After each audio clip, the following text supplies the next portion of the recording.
ಎಲ್ರಿಗೂ ಶುಭ ಸಂಜೆ. ನಾನು ಲಕ್ಷ್ಮೀ ಝಾನ್ಸಿ ಭಟ್ ಅಂತ. ನಮ್ಮೂರು ಹೊನ್ನಾವರದ ಕರ್ಕಿ. ನಾವಿರೋದು ಬೆಂಗಳೂರಿನಲ್ಲಿ. ನಾನಿವತ್ತು ಅಮೂಲ್ ಕನ್ನಡ ಪೇಜ್ಗಾಗಿ ಶ್ರೀಲಂಕಾದಲ್ಲಿ ವಿಶೇಷವಾಗಿ ಮಾಡುವಂತಹ ಸಿಹಿ ತಿಂಡಿ, ಅಂದರೆ ನಮ್ಮಲ್ಲೂ ಮಾಡ್ತಾರೆ, ಆದರೆ ಅದರಲ್ಲಿ ಸ್ವಲ್ಪ ಭಿನ್ನವಾಗಿರುವಂತಹ ಲವಾರಿಯಾ ಅಥವಾ ಲವಾರಿಯಾ ಅನ್ನುವಂತಹ ಒಂದು ಸಿಹಿ ತಿಂಡಿಯನ್ನ ಮಾಡಿ ತೋರಿಸ್ತಾ ಇದ್ದೀನಿ. ನಾನು ಅದಕ್ಕಾಗಿ ಅಮೂಲ್ ಪ್ರಾಡಕ್ಟಲ್ಲಿ ಅಮೂಲ್ ಸೋನಾ ಮಸೂರಿ ಅಕ್ಕಿಯನ್ನು ತೊಳೆದು ಹಿಟ್ಟು ಮಾಡಿಟ್ಕೊಂಡಿದ್ದೀನಿ, ಒಣಗಿಸಿ ಹಿಟ್ಟು ಮಾಡ್ಕೊಂಡಿಟ್ಟಿದ್ದೀನಿ. ಹಾಗೆ ಇದು ಅಮೂಲ್ ಸಕ್ಕರೆಯನ್ನು, ಆರ್ಗ್ಯಾನಿಕ್ ಸಕ್ಕರೆಯನ್ನು ತಗೊಂಡಿದ್ದೀನಿ ಮತ್ತು ಅಮೂಲ್ ಶುದ್ಧ ತುಪ್ಪವನ್ನು ತೆಗೆದುಕೊಂಡಿದ್ದೀನಿ. ಈ 3 ಸಾಮಗ್ರಿಗಳನ್ನು ಉಪಯೋಗಿಸಿ ಲವಾರಿಯಾ ಮಾಡೋದು ಹೇಗೆ ಅಂತ ತೋರಿಸ್ತಾ ಇದ್ದೀನಿ.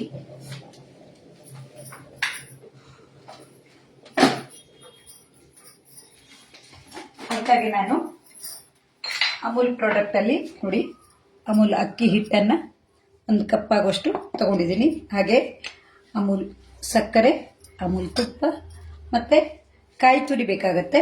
ಕಾಯಿ ತುರಿಯನ್ನು ಪಾಕ ಮಾಡೋದು ಹೇಗೆ ಅಂತ ತೋರಿಸ್ತೀನಿ. ಇದರಿಂದ ಶಾವಿಗೆ ಮಾಡೋದು, ನಮ್ಮಲ್ಲೆಲ್ಲ ನಾವು ಹೇಳೋದು ಶಾವಿಗೆ ಅಂತ, ಒತ್ತು ಶಾವಿಗೆ ಮಾಡ್ತೀವಲ್ಲ, ಒತ್ತು ಶಾವಿಗೆಯನ್ನು ಸ್ವಲ್ಪ ಭಿನ್ನ ರೀತಿಯಲ್ಲಿ ಮಾಡೋದಕ್ಕೆ ಶ್ರೀಲಂಕಾದಲ್ಲಿ ಲವಾರಿಯಾ ಅಂತ ಹೇಳೋದಂತೆ. ಅದನ್ನ ಮಾಡಿ ತೋರಿಸ್ತಾ ಇದ್ದೀನಿ. ಮೊದಲಿಗೆ ನಾನಿಲ್ಲಿ ಈ ಅಕ್ಕಿ ಹಿಟ್ಟನ್ನ ನಾವು ಶಾವಿಗೆ ಮಾಡ್ಕೊಳ್ಳೋಕೆ ಒಂದು ಪಾತ್ರೆಗೆ ಹಾಕೊಡ್ತೀನಿ. ಇದಕ್ಕೆ ರುಚಿಗೆ ತಕ್ಕಷ್ಟು ಉಪ್ಪು, ನಾನಿಲ್ಲಿ ಸ್ವಲ್ಪನೇ ಮಾಡ್ತಾ ಇರೋದ್ರಿಂದ ಸ್ವಲ್ಪ ಉಪ್ಪನ್ನು ಹಾಕೋತೀನಿ. ಹಾಗೆ ಇದಕ್ಕೆ ಸ್ವಲ್ಪ ತುಪ್ಪವನ್ನು ಹಾಕೋಬೇಕು. ನಾನಿಲ್ಲಿ ಅಮೂಲ್ ತುಪ್ಪವನ್ನು ತಗೋತಾ ಇದ್ದೀನಿ. ಸ್ವಲ್ಪ ತುಪ್ಪವನ್ನು ಹಾಕಿ ಕಲಿಸ್ಕೊಂಡಾಗ ರುಚಿ ಜಾಸ್ತಿ ಆಗುತ್ತೆ. ಹಾಗೆ ಇದಕ್ಕೆ ಬಿಸಿ ಬಿಸಿಯಾಗಿರುವಂಥ ನೀರನ್ನು ಹಾಕ್ಕೊಂಡು ಕಲಿಸ್ಕೋಬೇಕಾಗತ್ತೆ. ನಾನಿಲ್ಲಿ ಸ್ವಲ್ಪವೇ ಮೊದಲಿಗೆ ಹಾಕ್ಕೋತೀನಿ, ಯಾಕೆಂದರೆ ಇದನ್ನು ಶಾವಿಗೆ ಒತ್ತೋಕೆ ಆಗುವಷ್ಟು ಮುದ್ದೆ ಆಗುವ ಹಾಗೆ ಬಿಸಿ ನೀರನ್ನು ಹಾಕಿ ಕಲಿಸ್ಕೋಬೇಕು. ನಾವು ಒತ್ತು ಶಾವಿಗೆಯನ್ನು ಅಕ್ಕಿ ರುಬ್ಬಿ ಮಾಡ್ತೀವಿ. ಈ ರೀತಿಯಾಗಿ ಮಾಡೋದಕ್ಕೆ ಇಡಿಯಪ್ಪಂ ಅಂತಲೂ ಹೇಳ್ತಾರೆ. ನಾವು 2-3 ರೀತಿಯಲ್ಲಿ ಅಕ್ಕಿ ಶಾವಿಗೆಯನ್ನು ಮಾಡಬಹುದು. ಇದು ಅಕ್ಕಿ ಹಿಟ್ಟಿನಿಂದ ಮಾಡುವಂತಹ ಶಾವಿಗೆ ಅಂತ ಹೇಳ್ಬೋದು. ಸ್ವಲ್ಪ ನೀರನ್ನು ಹಾಕಿಕೊಂಡು ಬಿಸಿಯಾಗಿರೋದ್ರಿಂದ 1 ಸ್ಪೂನ್ ಅಥವಾ ಸೌಟ್ನಿಂದ ಕಲಿಸ್ಕೊಳ್ಳಿ. ಮುದ್ದೆ ಆಗುವಂತೆ ಕಲಿಸ್ಕೋಬೇಕು. ಇದನ್ನು ನಾವು ಶಾವಿಗೆ ಒತ್ತಬೇಕಾಗತ್ತೆ. ಒಮ್ಮೆಲೆ ನೀರು ಹಾಕೊಂಡ್ಬಿಟ್ರೆ ತೆಳುವಾದರೆ ಮತ್ತು ಅಕ್ಕಿ ಹಿಟ್ಟನ್ನೆಲ್ಲ ಸೇರಿಸ್ಕೋಬೇಕಾಗತ್ತೆ. ಹಾಗಾಗಿ ಸ್ವಲ್ಪವೇ ಹಾಕ್ಕೊಂಡು ಬಿಸಿ ಇರೋದ್ರಿಂದ ಇದನ್ನು ಈ ರೀತಿಯಾಗಿ ಚಮಚದ ಸಹಾಯದಿಂದ ಮುದ್ದೆ ಆಗೋ ತನಕ ಕಲಿಸ್ಕೋಬೇಕು. ಎಲ್ರಿಗೂ ನಿಮಗೆ ಚಹಾ ತಿಂಡಿ ಆಗಿರಬೇಕು. ಇದನ್ನು ಚಹಾ ತಿಂಡಿ ಜೊತೆಗೆ ಅಥವಾ ಬೆಳಗಿನ ಉಪಹಾರಕ್ಕೂ ಮಾಡ್ಕೋತಾರಂತೆ. ಬೇಗನೆ ಆಗುವಂತಹ ತಿಂಡಿ ಅಂತಲೇ ಹೇಳ್ಬೋದು. ಈ ರೀತಿ ಸ್ವಲ್ಪ ನೀರು ಹಾಕ್ಕೊಂಡು ಬಿಸಿ ಇರುವಾಗ ಮುದ್ದೆ ಆಗೋ ತನಕ ಕಲಿಸ್ಕೋಬೇಕು.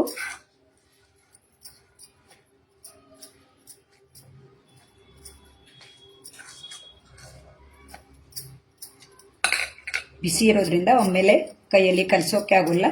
ಸ್ವಲ್ಪ ಆರಲಿ. ನಾನು ಅಷ್ಟರಲ್ಲಿ ಇದಕ್ಕೆ ಒಂದು ಕಾಯಿ ತುರಿ ಮತ್ತು ಬೆಲ್ಲದ ಪಾಕ ಮಾಡ್ಕೋಬೇಕು. ಅದನ್ನು ಮಾಡ್ಕೋತೀನಿ. ಬೆಲ್ಲ ಅಲ್ಲ, ಸಕ್ಕರೆ ಹಾಕ್ತಾ ಇದ್ದೀನಿ. ಮೊದಲಿಗೆ ಒಂದು ಪಾತ್ರೆಯನ್ನು ಬಿಸಿ ಇಟ್ಕೊಳ್ಳೋಣ. ಸಣ್ಣ ಉರಿಯಲ್ಲಿ ಮಾಡ್ಕೊಳ್ಳೋಣ. ಹಾಗೆ ಇದಕ್ಕೆ ಸ್ವಲ್ಪ ತುಪ್ಪವನ್ನು ಹಾಕಿದರೆ ಘಮ ಜಾಸ್ತಿ ಇರುತ್ತೆ. ತುಪ್ಪವನ್ನು ಹಾಕ್ಕೊಂಡು ಇದಕ್ಕೆ ಕಾಯಿ ತುರಿಯನ್ನು ಹಾಕೊಳ್ಳೋಣ. ಕಾಯಿ ತುರಿ ಮತ್ತು ಸಕ್ಕರೆ ಹಾಕಿದ ಪಾಕ ಮಾಡ್ಕೊಳ್ಳೋಕ್ಕೆ ಈ ರೀತಿ ಮಾಡಿಕೊಂಡ್ರೆ ತುಂಬ ಚೆನ್ನಾಗಿರುತ್ತೆ. ಸ್ವಲ್ಪ ಕಾಯಿ ತುರಿಯನ್ನು ಹುರ್ಕೋಬೇಕು. ಸ್ವಲ್ಪ ಪರಿಮಳ ಬರೋ ತನಕ ಹುರ್ಕೊಂಡ್ರೆ ಸಾಕು.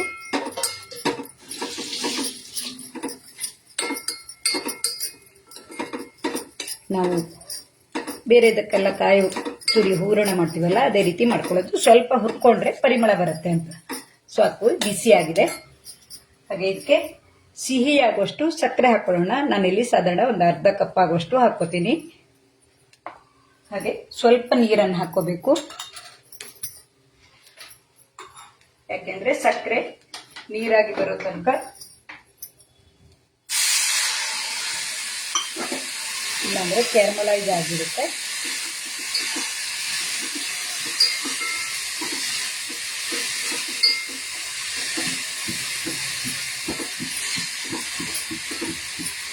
ಕಾಯಿ ತುರಿ ಮತ್ತೆ ಸಕ್ಕರೆ ಹೊಂದ್ಕೊಳ್ಳೋಕೆ ಅಂತ ಸ್ವಲ್ಪ ನೀರನ್ನು ಹಾಕುವುದು.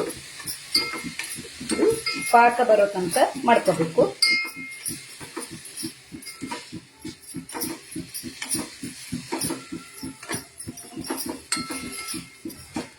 ಸಕ್ಕರೆ ಕರಗಿ ಮಿಶ್ರಣ ಹೊಂದೋ ತನಕ ಈ ರೀತಿ ಬಿಸಿ ಮಾಡ್ಕೋಬೇಕು. ಇಷ್ಟರಲ್ಲಿ ಇದು ಬಿಸಿ ಸ್ವಲ್ಪ ಆರಿರುತ್ತೆ. ಯಾಕೆಂದ್ರೆ ನಾವು ಚೆನ್ನಾಗಿ ಕುದ್ತಾ ಇರುವಂತ ನೀರನ್ನ ಇದಕ್ಕೆ ಹಾಕಿದೀವಿ. ಬಿಸಿ ಬಿಸಿ ಇರುತ್ತೆ. ಹಾಗಾಗಿ ನಾವು ಸ್ವಲ್ಪ ಆರಿದ ನಂತರ ಕೈಯಿಂದ ಈ ರೀತಿ ಮುದ್ದೆ ಮಾಡ್ಕೊಳ್ಳೋಕೆ ಬರುತ್ತೆ. ಇಲ್ಲಾಂದ್ರೆ ಮುದ್ದೆ ಮಾಡೋಕೆ ಸೌಟ್ನಿಂದ ಆಗೋದಿಲ್ಲ. ಕೈಯಿಂದನೇ ಮಾಡಿದರೆ ಚೆನ್ನಾಗಿರುತ್ತೆ. ನಮ್ಮ ಭಾರತೀಯ ಅಡುಗೆಯಲ್ಲಿ ಕೈಯನ್ನು ಉಪಯೋಗಿಸಿಯೇ ಅಡುಗೆ ಮಾಡೋದು. ಯಾಕೆಂದ್ರೆ ಮೊದಲೇ ನಾನು ಕೆಲವೊಂದು ವಿಡಿಯೋದಲ್ಲಿ ಹೇಳಿದ್ದೀನಿ, ನಮ್ಮ 5 ಬೆರಳುಗಳಲ್ಲಿ 5 ರೀತಿಯ ರುಚಿ ಇದೆ. ಹಾಗೆ ಅಂಗೈಯಲ್ಲೂ ಒಂದು ರುಚಿ ಇದೆ. ಹಾಗಾಗಿ ಷಡ್ರಸಗಳು ಇರುತ್ತವೆ ಅಂತ ಹೇಳೋದು. ಅಡುಗೆ ಮಾಡುವಾಗ ನಾವು ಸ್ವಚ್ಛವಾಗಿದ್ದರಾಯ್ತು. ಈ ರೀತಿ ಕೈಯಿಂದ ಕಲಸಿ ಮಾಡಿದಾಗಲೇ ನಾವು ಮತ್ತೆ ಒಳ್ಳೆ ಮನಸ್ಸಿನಿಂದ ಮಾಡಿದಾಗ ಅಡುಗೆ ರುಚಿಯಾಗೇ ಇರುತ್ತೆ. ನೋಡಿ, ಈ ರೀತಿ ಬಿಸಿ ಆರ್ತಾ ಇದ್ದಂಗೆ ನಾವು ಇದನ್ನ ಮುದ್ದೆ ಕಟ್ಟೋಕೆ ಬರುತ್ತೆ. ಅಂದ್ರೆ ನಾವು ಶಾವಿಗೆ ಒರಳಲ್ಲಿ, ಅಥವಾ ನನ್ನ ಹತ್ರ ಶಾವಿಗೆ ಒರಳಿಲ್ಲ ಅಂತ ನಾನು ಈ ಚಕ್ಕುಲಿ ಒರಳಲ್ಲೇ ಶಾವಿಗೆ ಬಿಲ್ಲೆಯನ್ನು ಹಾಕಿ ನೋಡಿ, ಇದು ಇದೆ.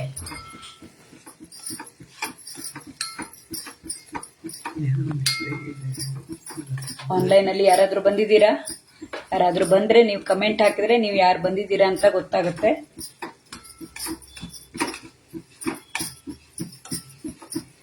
ಇದು ಪಾಕ ಆಗ್ತಾ ಇದೆ. ಯಾಕೆಂದ್ರೆ ನೋಡಿ, ತಳ ಬಿಡ್ತಾ ಇದೆ.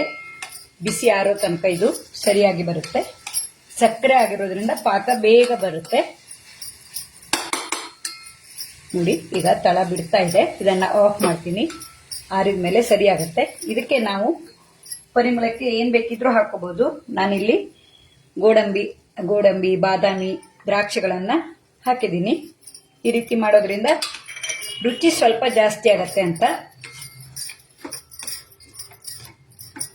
ನಾವು ಇದನ್ನ ಉದುರಿಸಿ ಮಾಡ್ತೀವಿ. ಇದನ್ನ ಅವರು ಫೋಲ್ಡ್ ಮಾಡಿ ಬೇಯಿಸೋದಕ್ಕೆ ಬಹುಶಃ ಲಾವಾರಿ ಅಂತ ಹೇಳ್ತಾ ಇರಬೇಕು. ಯಾವುದೇ ಅಡುಗೆಯನ್ನಾದ್ರೂ ಎಲ್ಲ ರಾಜ್ಯಗಳಲ್ಲಿ, ಎಲ್ಲ ದೇಶಗಳಲ್ಲಿ ಮಾಡ್ತಾರೆ. ಸ್ವಲ್ಪ ವಿಭಿನ್ನ ರೀತಿಯಲ್ಲಿ ಇರುತ್ತೆ. ಹಾಗಾಗಿ ಹೆಸರನ್ನ ಬೇರೆ ಬೇರೆ ಹೆಸರಲ್ಲಿ ಹೇಳ್ತಾರೆ. ಇವು ಶಾವಿಗೆಯನ್ನು ಅಷ್ಟೇ ಎಲ್ಲ ಕಡೆನೂ ಮಾಡ್ತಾರೆ. ಒಬ್ಬೊಬ್ಬರು ಒಂದೊಂದು ರೀತಿಯಲ್ಲಿ ಮಾಡೋದಕ್ಕೆ, ವಿಧಾನಕ್ಕೆ ಅಥವಾ ಆ ಪ್ರದೇಶದಲ್ಲಿ ಹೆಸರು ವಿಭಿನ್ನವಾಗಿರೋದ್ರಿಂದ ಆ ಹೆಸರಿನಿಂದ ಕರೆಯುತ್ತಾರೆ. ನೋಡಿ, ಇದು ಮುದ್ದೆ ಅಂತ ಆಗ್ತಾ ಬರ್ತಾ ಇದೆ. ಈ ರೀತಿ ಮಾಡೋದ್ರಿಂದ ಬೇಗನೆ ಮಾಡ್ಬೋದು. ಯಾರಾದ್ರೂ ನೆಂಟರು ಬಂದವಾಗ ಅಥವಾ ಬೆಳಗಿನ ತಿಂಡಿಗೆ ಬೇಗನೆ ಮಾಡುವಂತಹ ತಿಂಡಿನೂ ಆಗಿರುತ್ತೆ, ಸಿಹಿನೂ ಆಗಿರುತ್ತೆ. ಇದನ್ನ ಹಾಗೇನು ನಾವು ತಿನ್ನೋಕ್ಕೂ ಚೆನ್ನಾಗಿರುತ್ತೆ. ನಾವು ಶಾವಿಗೆಯನ್ನ ಮಾಡಿ ಅದಕ್ಕೆ ಕಾಯಿ ಹಾಲು ಅಥವಾ ಉಪ್ಪಿನಕಾಯಿ, ಚಟ್ನಿ ಪುಡಿ ಎಲ್ಲ ಹಾಕೊಂಡು ತಿಂತೀವಿ. ನೋಡಿ, ಚೆನ್ನಾಗಿ ಮುದ್ದೆ ಕೊಟ್ಟಕ್ಕೆ ಬಂತು. ಇದನ್ನ ಶಾವಿಗೆ ಒತ್ಕೊಳ್ಳೋಣ. ನಾನಿಲ್ಲಿ ಇಡ್ಲಿ ಪಾತ್ರೆಯನ್ನ ನೀರನ್ನ ಬಿಸಿ ಆಗೋಕೆ ಇಟ್ಟಿದ್ದೀನಿ. ಈ ಮುದ್ದೆ ಅಂತ ಆದಾಗ ಶಾವಿಗೆ ಒತ್ಕೋಬೇಕು. ನೋಡಿ, ಸ್ವಲ್ಪನೂ ಕೈಗೆ ಯಾವುದಕ್ಕೆ ಒಂಟದೆ ಮುದ್ದೆ ಆಗಿದೆ.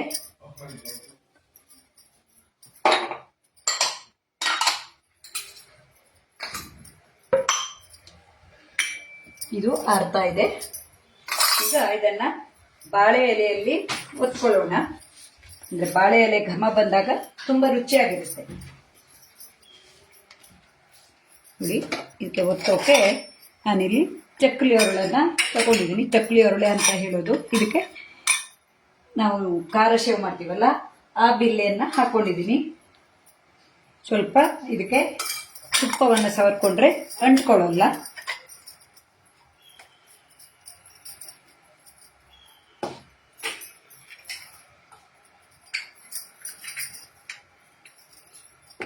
ಈ ಮುದ್ದೆಯನ್ನು ಮಾಡಿಟ್ಕೊಂಡಿರ್ತೀವಲ್ಲ ಇದನ್ನು ಈ ಒರಳಿಗೆ ಹಾಕಿ ಶಾವಿಗೆ ಹೊತ್ಕೊಳ್ಳೋಣ.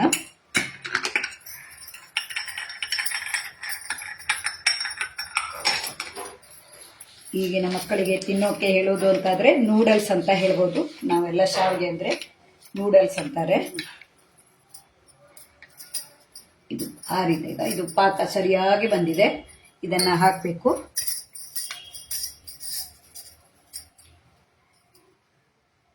ನೋಡಿ, ಈ ರೀತಿ ಶಾವಿಗೆಯನ್ನು ನಮಗೆ ಎಷ್ಟು ದೊಡ್ಡದಾಗಿ ಬೇಕೋ ಅಷ್ಟು ದೊಡ್ಡದಾಗಿ ಒತ್ಕೋಬೇಕು. ತುಂಬ ದಪ್ಪನಾಗಿಯೂ ಬೇಡ, ಯಾಕೆಂದರೆ ಇದು ಬೇಯೋಕ್ಕೆ ಸಮಯ ತಗೊಳುತ್ತೆ. ಬೇಕಾದ ಆಕಾರದಲ್ಲಿ ಮಾಡೋಕ್ಕೆ ನಾನಿಲ್ಲಿ ಒಮ್ಮೆ ಒತ್ತಿಟ್ಕೋತೀನಿ. ಒಮ್ಮೆಲೆ ಒತ್ಕೊಳ್ಳೋಣ.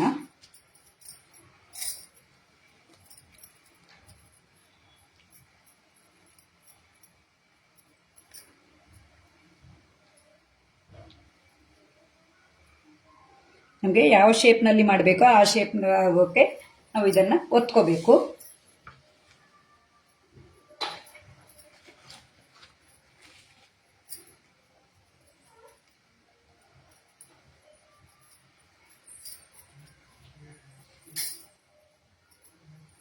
ನೋಡಿ, ನಾನು 1 ಕಪ್ ಹಿಟ್ಟು ತಗೊಂಡಿದ್ದಕ್ಕೆ ಎಷ್ಟೊಂದು ಈ ಶಾವಿಗೆ ಇದಾಗುತ್ತೆ.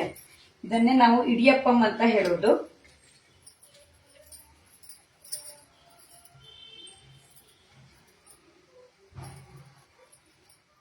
ಒಂದೊಂದು ಭಾಷೆಯಲ್ಲಿ ಒಂದೊಂದು ರೀತಿಯ ಹೆಸರಿರುತ್ತೆ ಅಷ್ಟೇ ನಾವು ಮಾಡೋದು. ಇದನ್ನೇ ಖಾರವಾಗಿ ಮಾಡಿದ್ರೆ ಉಪ್ಪಿಟ್ಟು ಅಂತ ಮಾಡ್ಬೋದು,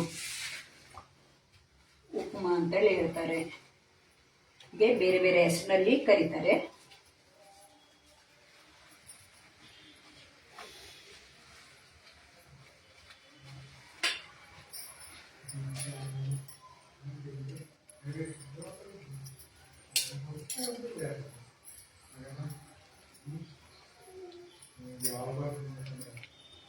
ನಮಗೆ ಎಷ್ಟಾಗುತ್ತೋ ಅಷ್ಟು ಮಾಡಿಕೊಂಡು ಇದರ ಮಧ್ಯದಲ್ಲಿ ನಾವು ಈ ಪಾಕವನ್ನು ಹಾಕಬೇಕಾಗುತ್ತೆ. ನೋಡಿ, ಇದು ಆರಿದ್ಮೇಲೆ ಈ ಪಾಕವನ್ನು ಕಾಯಿ ತುರಿ ಮತ್ತು ಬೆಲ್ಲ ಸಕ್ಕರೆ ಹಾಕಿದ ಪಾಕವನ್ನು ಈ ಶಾವಿಗೆ ಮಧ್ಯದಲ್ಲಿ ಹಾಕೋದು.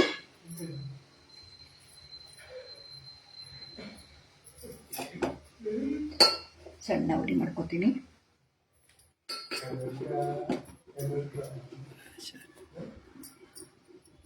ಇದನ್ನು ಅರ್ಧಕ್ಕೆ ಹಾಕೋಬೇಕು. ಹಾಗೆ ಒಂದು ಕಡೆ ಹೀಗೆ ಮಡ್ಚೋದು, ಇನ್ನೊಂದು ಕಡೆ ಈ ರೀತಿ ಮಡ್ಚೋದು. ಆಗ ಪಾಕ ಹೊರಗಡೆ ಬರೋಲ್ಲ. ನೋಡಿ, ಇದು ಲಾಕ್ ಆಯಿತು. ಈ ರೀತಿ ಇರುತ್ತೆ. ಇದನ್ನು ನಾವು ಇಡ್ಲಿ ಪಾತ್ರೆಯಲ್ಲಿ ಬೇಯಿಸೋಕೆ ಇಡಬೇಕು. 8 ರಿಂದ 10 ನಿಮಿಷನೂ ಬೇಯಬೇಕು ಅಂತಿಲ್ಲ. ನಾನಿಲ್ಲಿ ಸ್ವಲ್ಪನೇ ಮಾಡ್ತಾ ಇರೋದ್ರಿಂದ ಬೇಗನೆ ಆಗಿಬಿಡುತ್ತೆ. ಇಡ್ಲಿ ಪಾತ್ರೆ ಇದನ್ನು ಇಟ್ಟು ಈ ರೀತಿ ಇಡೋಣ. ಹೀಗೆ ಎಲ್ಲದನ್ನು ಸಿದ್ಧಪಡೋಣ.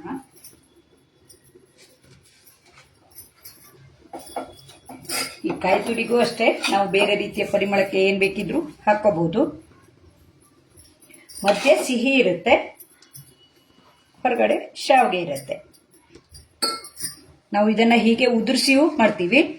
ಒಂದ್ಸಲ ಈ ಕಡೆ ಮಡ್ಚೋದು, ಒಂದು ಕಡೆ ಈ ಕಡೆ ಮಡ್ಚೋದು. ಈಗ ಲಾಕ್ ಆಗತ್ತೆ ಅಂತ ಇದನ್ನೇ ಹೀಗೆ ಇಡಬಹುದು. ಬಾಳೆ ಎಲೆ ಘಮ ಬಂದಿರುತ್ತೆ, ಹಾಗಾಗಿ ಒಂಥರ ರುಚಿ ಭಿನ್ನವಾಗಿರುತ್ತೆ. ಬಾಳೆ ಎಲೆ ಬಾರಿಸಿಟ್ಕೊಂಡ್ರೆ ನಮಗೆ ಮಡ್ಚೋಕೆ ಸುಲಭ ಆಗತ್ತೆ. ನಾನಿಲ್ಲಿ ಮೊದಲೇ ಬಾರಿಸಿಟ್ಕೊಂಡಿದ್ದೀನಿ. ಕೆಲವೊಂದು ಬಾಳೆನ ನಾವು ಅರ್ಧ ಮಡ್ಚೋಕೆ ಹೋದ್ರೆ ಹರಿಯುವ ಸಂಭವ ಇರುತ್ತೆ. ಈ ರೀತಿ ಒಮ್ಮೆ ಈ ಕಡೆ ಒಮ್ಮೆ ಈ ಕಡೆ ನಮಗೆ ಯಾವ ರೀತಿ ಶಾವಿಗೆ ಇರುತ್ತೋ ಆ ರೀತಿಯಲ್ಲಿ ಮಾಡೋದು.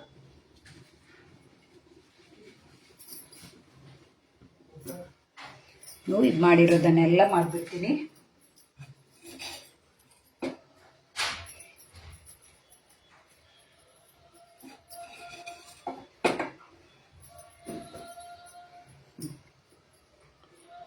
ರೀತಿ ಮಾಡಿಕೊಂಡು ಇದೆ ಜಾಸ್ತಿ ಇದ್ರೆ ನಾವು ದೋಸೆ ಜೊತೆಗೆ ಅಥವಾ ಚಪಾತಿ ಜೊತೆಗೂ ತಿನ್ನೋಕ್ಕೂ ಚೆನ್ನಾಗಿರುತ್ತೆ. ಕಾಯಿ ತುರಿ ಸಕ್ಕರೆ ಹಾಕಿದ ಪಾಕ ಈ ರೀತಿ ಮಡ್ಚೋದು. ನೋಡೋಕೆ ನೋಡಿ ಸುಂದರವಾಗಿರುತ್ತೆ. ಇದು ಇನ್ನೂ ಬೇಯಬೇಕು, ಆಗ ಇನ್ನೂ ರುಚಿಯಾಗಿ ಬರುತ್ತೆ.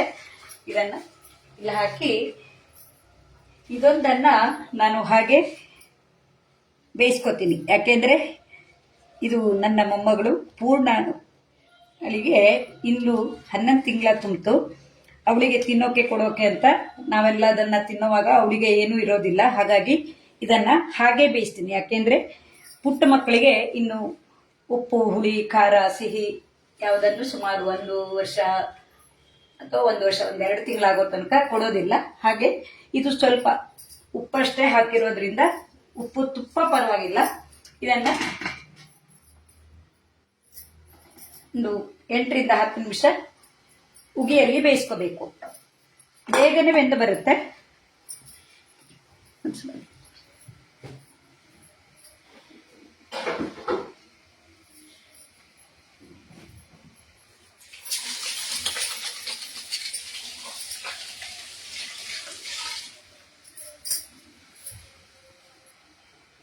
ನೋಡಿ ಬೇಗನೆ ಬೇಯುತ್ತೆ. ಇಡ್ಲಿ ಪಾತ್ರೆ ಇಲ್ಲಾಂದ್ರೆ ನಾವು ಕುಕ್ಕರ್ನಲ್ಲೂ ಬೇಯಿಸ್ಕೋಬಹುದು. ಕುಕ್ಕರ್ನಲ್ಲಾದ್ರೆ ಮತ್ತೆ ವೇಟ್ ಅನ್ನ ಹಾಕಿದ್ರೆ ಹಾಗೆ ಬೇಯಿಸ್ಕೋಬಹುದು. ಇಲ್ಲಾಂದ್ರೆ ಒಂದು ಪಾತ್ರೆಯಲ್ಲಿ ಜಾಲರಿ ಇರುತ್ತಲ್ಲ, ಜಾಲರಿಯನ್ನಿಟ್ಟು ನಾವು ಬೇಯಿಸ್ಕೋಬಹುದು. ಬೇಗನೆ ಬೇಯುವಂತಹ ತಿಂಡಿಯಾಗಿದೆ ಇದು. ನೀವು ಈ ರೀತಿಯಾಗಿ ಏನೆಲ್ಲ ಮಾಡಿದ್ದೀರಾ ಅನ್ನೋದನ್ನು ಹೇಳಿ. ಯಾಕೆಂದ್ರೆ ಶಾವಿಗೆಯಿಂದ ಹಲವಾರು ರೀತಿಯ ಮಾಡಬಹುದು. ಇದು ಶ್ರೀಲಂಕಾ ವಿಶೇಷದ ತಿಂಡಿ ಅಂತ ನನಗೆ ಗೂಗಲ್ ಅಲ್ಲಿ ಹುಡುಕಿದಾಗ ಸಿಕ್ತು. ಹಾಗೆ ಮಾಡಿ ನೋಡಿದಾಗ ಚೆನ್ನಾಗಿತ್ತು. ನಿಮ್ಮೊಡನೆ ಹಂಚ್ಕೊಳ್ಳೋಣ ಅಂತೇಳಿ ಈ ಅಮೂಲ್ ಪ್ರಾಡಕ್ಟ್ ಅನ್ನ ಉಪಯೋಗಿಸಿ ಮಾಡಬಹುದು. ಮೊದಲೇ ಹೇಳಿದಾಗೆ ಅಕ್ಕಿಯನ್ನ ನಾವು ತೊಳೆದು ಒಂದು ಬಟ್ಟೆ ಮೇಲೆ ಹರಡ್ಕೊಂಡು ಬಿಟ್ರೆ ಅದು ಸ್ವಲ್ಪ ಆರೋ ಮೊದಲೇ, ಅಂದ್ರೆ ತುಂಬಾ ಒಣ ಆಗಬಾರ್ದು. ಆಗ್ಲೇನೆ ನಾವು ಇಡ್ಲಿ ರವೆನೂ ಮಾಡ್ಕೋಬಹುದು. ನುಣ್ಣಗೆ ಮಾಡ್ಕೊಂಡ್ರೆ ಈ ರೀತಿ ಅಕ್ಕಿ ಹಿಟ್ಟನ್ನು ಮನೆಯಲ್ಲೇ ಮಾಡ್ಕೋಬಹುದು. ತುಂಬಾ ಇದ್ದವಾಗ ನಾವು ಗಿರಣಿಗೆ ತಕೊಂಡು ಹೋಗಿ ಹಿಟ್ಟು ಮಾಡಿಸ್ಕೊ ಬರ್ಬೇಕಾಗತ್ತೆ. ಅಕ್ಕಿ ಹಿಟ್ಟನ್ನ ನಾವು ಮನೆಯಲ್ಲೇ ಮಾಡ್ಕೊಳ್ಳೋದು. ಅಕ್ಕಿ ರವೆ ಬೇಕಾಗ್ಲಿ, ನಾವು ಅಕ್ಕಿ ರವೆಯನ್ನ ತುಂಬದಕ್ಕೆ ಉಪಯೋಗಿಸ್ತೀವಿ. ಚಕ್ಲಿ ಮಾಡೋದು, ಅಕ್ಕಿ ರವೆಯನ್ನ ಪುಂಡಿ ಮಾಡೋಕೆ, ಇಡ್ಲಿ ಮಾಡೋಕೆ ಅದಕ್ಕೆಲ್ಲ ಉಪಯೋಗಿಸ್ತೀವಿ. ಆವಾಗ ಮನೆಯಲ್ಲೇ ಮಾಡ್ಕೊಂಡ್ರೆ ತುಂಬಾ ಚೆನ್ನಾಗಿರುತ್ತೆ. ಈ ಅಮೂಲ್ ಪ್ರಾಡಕ್ಟ್ ಅಲ್ಲಿ ಪುಷ್ಪಲತಾ ಶೇಟ್, ಹಾಯ್, ಗುಡ್ ಈವ್ನಿಂಗ್ ಶಾನ್ಸಿ ಹೇಳಿ. Pushpalatha, thank you.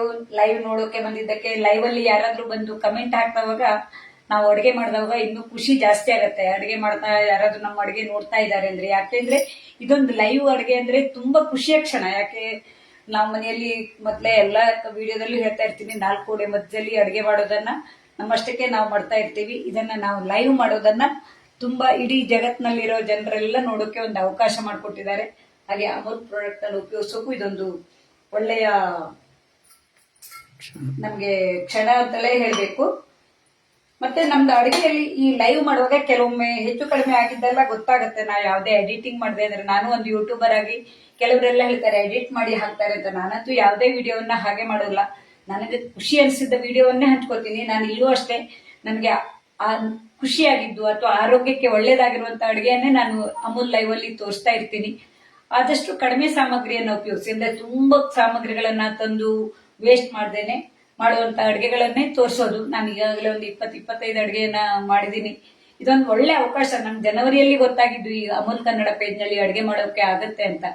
ಇದೊಂದು ಅವಕಾಶವನ್ನ ಕೊಟ್ಟಿದ್ದಾರೆ. ಈ ತಂಡದ ಹಿಂದೆ ತುಂಬಾ ಮಂದಿ ಇದ್ದಾರೆ. ನಮ್ಗೆ ನೇರವಾಗಿ ಸಂಪರ್ಕದಲ್ಲಿರುವವರು ಸಮೀರ್ ಮತ್ತೆ ನಂದಿನಿ ಅಂತ. ಮೊದಲು ನಮ್ಗೆ ಸಂಜಯ್ ಅಂತ ಕಾಂಟ್ಯಾಕ್ಟ್ ಅಲ್ಲಿ ಇದ್ರು. ಇದೊಂದು ಒಳ್ಳೆ ಅವಕಾಶ. ಯಾಕೆಂದ್ರೆ ನಮ್ಮಲ್ಲಿರೋ ಅಡುಗೆಯನ್ನ 4 ಮಂದಿ ನೋಡ್ತಾರೆ ಅನ್ನೋದಕ್ಕಿಂತಲೂ ಲೈವ್ ಅಲ್ಲಿ ಯಾವ ರೀತಿ ಮಾಡಬಹುದು, ನಮ್ಮ ಜಾಣ್ಮೆಯನ್ನ ತೋರಿಸಬಹುದು ಅನ್ನೋದಕ್ಕೆ ಇದೊಂದು ಒಳ್ಳೆ ಅವಕಾಶ. ಇದೊಂದು ಒಳ್ಳೆ ಮನೆಯಲ್ಲಿರೋ ಹೆಂಗಸರಿಗಂತೂ ತುಂಬಾ ಒಳ್ಳೇದು. ಇದರಲ್ಲಿ ಮನೆಯಲ್ಲಿರೋರು ಅಷ್ಟೇ ಅಲ್ಲದೇನೆ ಎಷ್ಟೋ ಮಂದಿ ಅಡುಗೆಗಳನ್ನ ದಿವಸಕ್ಕೆ 3-4 ಮಂದಿ ಅಡುಗೆಯನ್ನ ಮಾಡ್ತೀವಿ ಅಮೂಲ್ ಕನ್ನಡ ಪೇಜ್ ನಲ್ಲಿ. ಹಾಗಾಗಿ ನಾವು ಒಬ್ರಿಗೊಬ್ರು ಸ್ನೇಹಿತರಾಗಿದ್ದೀವಿ. ಲೈವ್ ಅಲ್ಲಿ ಬಂದು ಸಪೋರ್ಟ್ ಮಾಡ್ತೀವಿ. ಒಂದ್ ವೇಳೆ ಲೈವ್ ಅಲ್ಲಿ ನೋಡ್ಲಿಕ್ಕೆ ಆಗ್ಲಿಲ್ಲ ಅಂದ್ರೆ ನಾವು ಆಮೇಲೂ ನೋಡ್ಬಹುದು. ಅದು ಆ ಪೇಜ್ ಇದೆ, ಅಮೂಲ್ ಕನ್ನಡ ಪೇಜ್ ಇದೆಯಲ್ಲ, ಅಲ್ಲಿ ಹಾಗೆ ಇರುತ್ತೆ. ಸ್ವಲ್ಪ ಒಂದು 2-3 ತಿಂಗಳಾದ್ಮೇಲೆ ಅದು ತನ್ನಷ್ಟಕ್ಕೆ ಡಿಲೀಟ್ ಆಗುತ್ತೆ ಅನಿಸುತ್ತೆ. ಆದ್ರೆ ನಾವು ಅದನ್ನ ನಮಗೆ ಬೇಕಾದ ರೆಸಿಪಿಯನ್ನ ನಾವು ಡೌನ್ಲೋಡ್ ಮಾಡಿ ಇಟ್ಕೋಬಹುದು. ಒಳ್ಳೆ ಅವಕಾಶ ಇದು.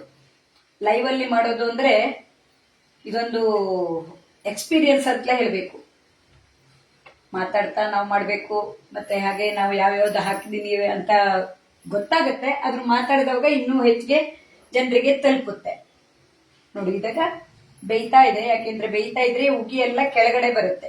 ನಮಗೆ ಹಿರಿಯರೆಲ್ಲ ಹೇಳ್ಕೊಟ್ಟಿದ ಹಾಗೆ ಯಾವ್ದಾದ್ರು ಒಂದು ಅಡುಗೆ ಮಾಡುವಾಗ ಈ ಇಡ್ಲಿ ಪಾತ್ರೆಯಲ್ಲಿ ಬೇಯುವಾಗ ಉಗಿ ಕೆಳಗಡೆ ಬರ್ತಾ ಇದೆ ಅಂದ್ರೆ, ನೋಡಿ ಇಲ್ಲಿ ಉಗಿ ಎಲ್ಲ ಕೆಳಗಡೆ ಕೆಳಮುಖವಾಗಿ ಬರ್ತಾ ಇದೆ ಅಂದ್ರೆ ಬೇಯ್ತಾ ಇದೆ ಅಂತ ಅರ್ಥ.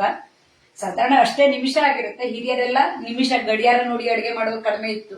ಅವರು ಅನುಭವದಿಂದನೇ ಅಡುಗೆ ಮಾಡ್ತಿದ್ರು. ಅವ್ರು ಮಾಡಿದ ಅಡುಗೆಯನ್ನೇ ನಾವು ಕಲ್ತಿದ್ದು.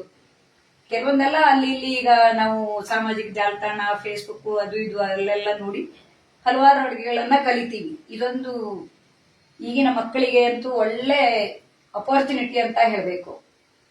ಮೊದಲೆಲ್ಲ ನಾವು ಹಿರಿಯರು ಮಾಡಿದ ಅಡುಗೆಯನ್ನ ನೋಡಿ ನಾವು ಅದೇ ರೀತಿ ಮಾಡ್ತಿದ್ವಿ, ಜೊತೆಯಲ್ಲಿ ಸಹಕಾರ ಕೊಡ್ತಿದ್ವಿ. ಈಗ ಹಾಗಲ್ಲ. ನಮ್ಗೆ ಅಡುಗೆ ಮಾಡಬೇಕು ಅಂದ್ರೆ ಗೂಗಲ್ ಎಲ್ಲ ಹುಡುಕ್ಬಿಟ್ರೆ ಯಾವ ಅಡುಗೆ ಬೇಕಿದ್ರು, ಯಾವ ದೇಶದ ಬೇಕಾದ್ರೂ ಸಿಗತ್ತೆ, ಯಾವ ರಾಜ್ಯದ್ದು ಯಾವ ಪ್ರಾಂತದ ಬೇಕಿದ್ರು ಸಿಗತ್ತೆ. ಹಲವಾರು ರೀತಿಯ ಅಡುಗೆಗಳಿರ್ತವೆ, ಅವುಗಳಲ್ಲಿ ಆಯ್ಕೆ ಮಾಡ್ಕೊಳ್ಳೋದು. ನಾವು ಈಗ ಅದೇ ರೀತಿಯ ಪ್ರಯೋಜನವನ್ನು ಪಡ್ಕೊಳ್ತಾ ಇದೀವಿ. ಪಡ್ಕೊಳ್ತಾ ಇಲ್ಲ ಅಂತಲ್ಲ. ಇದೊಂದು ಈಗ ಒಳ್ಳೆ ಯುಗ ಅಂತ ಹೇಳ್ಬೇಕು. ಒಳ್ಳೇದಕ್ಕಂತೂ ನಮ್ಗಂತೂ ಒಳ್ಳೆ ಸಹಕಾರಿಯಾಗಿದೆ ಈಗಿನ ಸಾಮಾಜಿಕ ಜಾಲತಾಣ ಅನ್ನೋದು. ಈಗ ಇದು ಬೇಯ್ತಾ ಇದೆ. ನಾವು ನೋಡಿದ್ರೂ ಗೊತ್ತಾಗತ್ತೆ. ಯಾಕೆಂದ್ರೆ ನಾವು ಅಕ್ಕಿಯನ್ನ ಈಗಾಗಲೇ ಬಿಸಿ ಬಿಸಿ ನೀರಿನಲ್ಲಿ ಬೇಯಿಸ್ಕೊಂಡಿರ್ತೀವಿ. ನೋಡಿ, ಮುಟ್ಟು ನೋಡಿದವಾಗ ಗೊತ್ತಾಗತ್ತೆ ಬೆಂದ ಬಂದಿದೆ. ಇದೀಗ ಉರಿಯನ್ನ ಆರಿಸ್ಬಿಡ್ತೀನಿ, ತೆಗಿಯೋಕೆ ಕಷ್ಟ ಆಗತ್ತೆ. ನೋಡಿ, ನಾವು ಈಗಾಗಲೇ ಮಾಡಿಟ್ಟಿದೀವಿ. ಇದು ನನ್ನ ಮೊಮ್ಮಗಳಿಗಾಗಿ ಪ್ಲೇನ್ ಶಾವಿಗೆ. ಅವಳಿಗೆ ಇವತ್ತು ಹೊಸದಾಗಿ ತಿನ್ಸೋಣ ಅಂತ. ಅಂದ್ರೆ ನಾವು ತಿಂಡಿಯನ್ನ ಕೊಟ್ಟಿದ್ದೀವಿ, ಉಪ್ಪು ಹುಳಿ ಖಾರ ಹಾಕಿದ್ ಕೊಟ್ಟಿದ್ದಲ್ಲ. ಇದು ಸಪ್ಪೆ ಆಗಿರೋದ್ರಿಂದ, ಬರೀ ಉಪ್ಪು ತುಪ್ಪ ಹಾಕಿರೋದ್ರಿಂದ ಇದನ್ನ ಮೊಮ್ಮಗಳಿಗಾಗಿ ಕೊಡ್ತೀನಿ. ಇಲ್ಲಿ ನಮಗಾಗಿ ಸಿಹಿದಿದೆ. ಮನೆಯಲ್ಲಿ ನಾವು ಅಡುಗೆ ತಿನ್ನುವಾಗ ಕೆಲವೊಂದೆಲ್ಲ ಮಕ್ಕಳಿಗಾಗೂ ಮಾಡಬೇಕಾಗತ್ತೆ. ಕೆಲವು ಮಕ್ಕಳಿಗೆ ತುಂಬಾ ಖಾರ ಆಗೋದಿಲ್ಲ. ದೊಡ್ಡ ಮಕ್ಕಳಿದ್ರೆ ಆ ಖಾರ ಇಲ್ಲದೆ ಇರುವಂತಹ ಅಡುಗೆಗಳನ್ನ ನಾವು ಮಾಡ್ತೀವಿ. ಹಾಗೆ ಮನೆ ಸದಸ್ಯರೆಲ್ಲ ಪ್ರೀತಿಯಿಂದ ತಿನ್ನುವಂತಹ ಅಡುಗೆ ಆಗಿದೆ. ನೋಡಿ, ಈ ರೀತಿ ಸುಲಭವಾಗಿ ತೆಗಿಯೋಕೆ ಬರುತ್ತೆ. ಯಾವುದೇ ಅಡುಗೆಗಳನ್ನಾದ್ರೂ ನಾವು ಹೊಸ ಹೊಸ ರೀತಿಯಲ್ಲಿ ಮಾಡಿದಾಗ ಖುಷಿ ಇರುತ್ತೆ. ಬಾಳೆ ಎಲೆ ಘಮನು ಸೇರ್ಕೊಂಡಿರುತ್ತೆ. ನೋಡಿ, ಸುಲಭವಾಗಿ ಅಂತೂ ಇದು ಒಳಗಡೆ ಕಾಯಿ ತುರಿ ಮತ್ತೆ ಸಕ್ಕರೆ ಹಾಕಿದ ಪಾಕವು ನೋಡೋಕ್ಕೂ ಚೆನ್ನಾಗಿರುತ್ತೆ. ಒಂದನ್ನ ಕಟ್ ಮಾಡಿ ತೋರಿಸ್ತೀನಿ. ಬಿಸಿ ಬಿಸಿ ಇದೆ. ಇದ್ರ ಜೊತೆಗೆ ತುಪ್ಪ ಹಾಕೋ ತಿಂದರೆ ತುಂಬ ರುಚಿಯಾಗಿರುತ್ತೆ. ನೋಡಿ, ಒಳಗಡೆ ಕಾಯಿಸುಳಿ ಬೆಲ್ಲ ಇದೆ. ಇದಕ್ಕೆ ನಾವು ಪ್ಲೇನ್ ಇದ್ರೆ ಸಿಹಿಯನ್ನು ಹಾಕ್ಕೊಂಡು, ಖಾರ ಏನಾದರೂ ಹಾಕ್ಕೊಂಡು ತಿನ್ನಬಹುದು.